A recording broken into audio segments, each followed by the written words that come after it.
Nass Festival 2022, a skateboarding and BMX music festival based in Somerset in the UK, with 8 different stages of music as well as BMX and skateboarding arenas and competitions.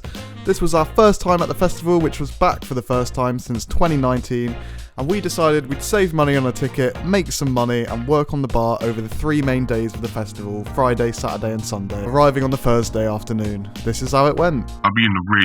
Right, so we just arrived at Nass crew camping. Looks like got to meet up at the hangar bar at 4:30. Hoping gonna have time to enjoy the festival and check out some stuff. I have a feeling it's gonna be around a 12-hour shift at about 4 in the morning. But we'll see. Get to watch some good acts from the hangar bar anyway. The sun is out and it's looking good. Woo! Right, we've now got to lug all of this. Actually, that's not too bad, is it? But it's gonna be long. Feel like it's gonna be long. All the way over there. How far is it? I actually have no idea where we're going. Hopefully it's not too far. So according to the app, the only thing today is a silent disco from 7:30 till 1, but according to my ears I can hear literal music on the stage, so we're gonna have to check that out and see what that's about. Hello, just getting married, festival selfies. We're in on Thursday night. I think there's only a silent disco on, but we're gonna have a little explore around. No security. Very smooth entrance. I've actually never seen a silent disco like on a massive stage that looks like there should be music coming out and there's DJs and everything. It's just like no sound except from the ride. The ride is what you can hear, but as we had a little wander, it turned out there was more than just a silent disco on, which was much appreciated for the Thursday night. Oh, that is serious moves, man.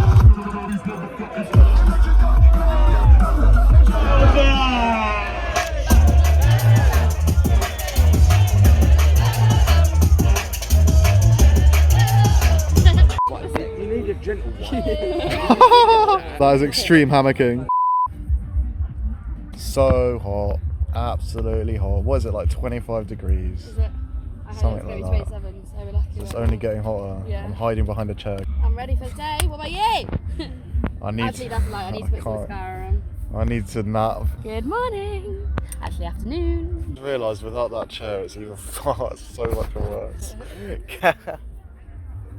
Absolutely roasting.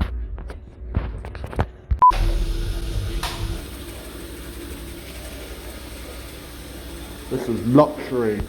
Luxury.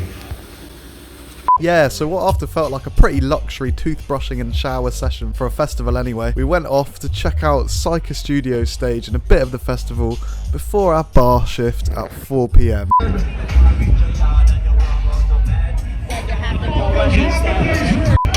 So here we are, starting our shift at Warehouse Bar. I think earlier in the video, on camera, I said hangar bar, but actually meant Warehouse Bar. And as you can see, we didn't have much to do to start with. For the first couple of hours, we were largely just chilling, slowly setting up the bar, and actually got to watch drum and bass violinist Katami warm up, who was really sick. I'd recommend checking her out because she was really talented.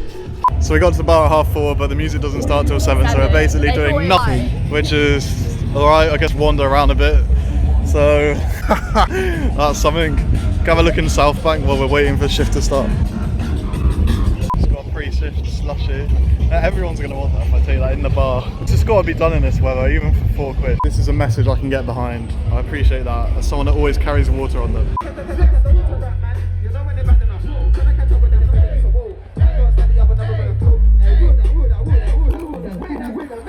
Make that bigger, come on, you know I'm fucking about, I'm not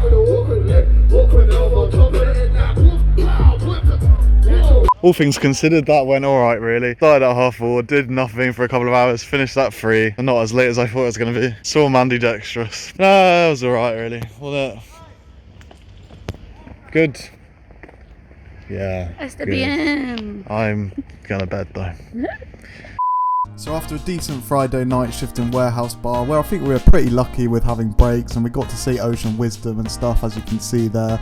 On the Saturday, it was time for a shift in Hangar Bar with a similar sort of time till close. Let's have a look how it went. Time for our 3 o'clock shift in the hangar. TQD playing later, so that's something cool. Finishing at 2 probably. See how it goes. Knackered already.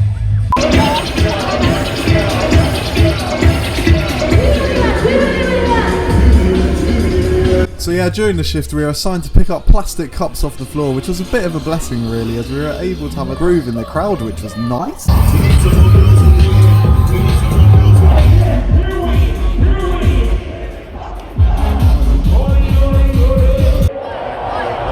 Listen, before we go and play, wow, it's fun getting paid to do this.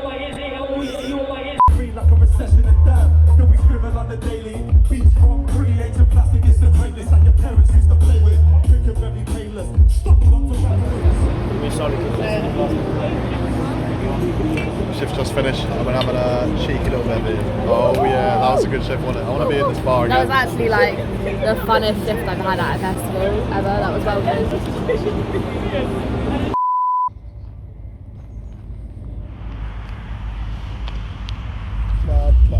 I think it's going to be busier now. So for the final day, Sunday, we were back on our favourite bar, Hangar Bar again. Wasn't able to get much footage obviously because we're working 10-hour shifts each day of the festival. But we did get to see a few good acts from the bar. We got to see Andy C, which was a highlight.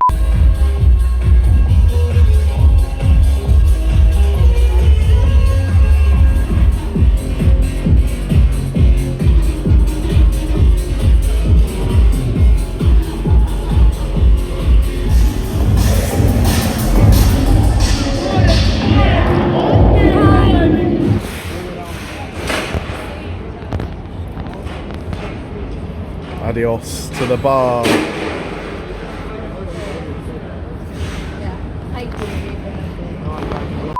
Hello, so this is the part of the video where I'd usually do a little review, a little rundown of everything about the festival, rate some things out of 10. But to be honest, as I was crew, as I was bar staff, I don't feel like I got good enough feel of the whole festival to give a full review like that. But I'll just give some observations on the festival. If you're a drum and bass fan, Nass Festival is the way to go. The lineup's predominantly drum and bass and hip hop. Some great drum and bass acts on like Andy C, Wilkinson, who I didn't get a chance to see, but it looked like that was going to be really good. So the festival itself, if you're into that kind of music, especially if you're into skateboarding and BMXing, which I didn't get to see much of at all, but would have liked to if I had more time, it's right up your alley. Only thing I would say about this festival is slightly younger crowd, more like 16, 17, 18 year olds, and I'm a bit older than that, so I don't know whether it's one I'd pay to go to myself. Maybe I feel like I'm a bit old for it, but to be fair, if you're into D&B and stuff, I'd say go for it. It was a good laugh. It was a good laugh. In terms of working there on bar, for those 3 days, I managed to make £406, so that's 3 10-hour shifts. Well, it's slightly over 10 hours. I think it was about £11 an hour. It's definitely worth it for the money because it wasn't far from where I live. Bar shifts were tiring, but the bars weren't too busy at Nass this year, so I feel like I got it quite lucky where we could sort of chill, not too worried about being overran by customers, but sort of a nice pace to it. The managers we had were pretty good, to be fair. So yeah, I'd say overall the festival bar working experience, my first time actually working bar at a festival, was a good one, and I'd probably do it again. But you just got to be prepared to miss out on a lot of things. We tried to go see people like have our break when we could see certain people like Ocean Wisdom, so we got quite lucky we were able to do that. But yeah, if you're prepared to miss a decent amount of the festival, or if you've got the energy to go out a bit afterwards, if you're lucky enough to have shifts that finish earlier, could be a good option. Definitely worth it for the money. You get to enjoy a festival and get paid. So yeah, overall that was my experience. Hope you enjoyed. Next video is either going to be Secret Garden Party, if I manage to make a video for that, or Boomtown, because I'm going to those 2 festivals next. See ya.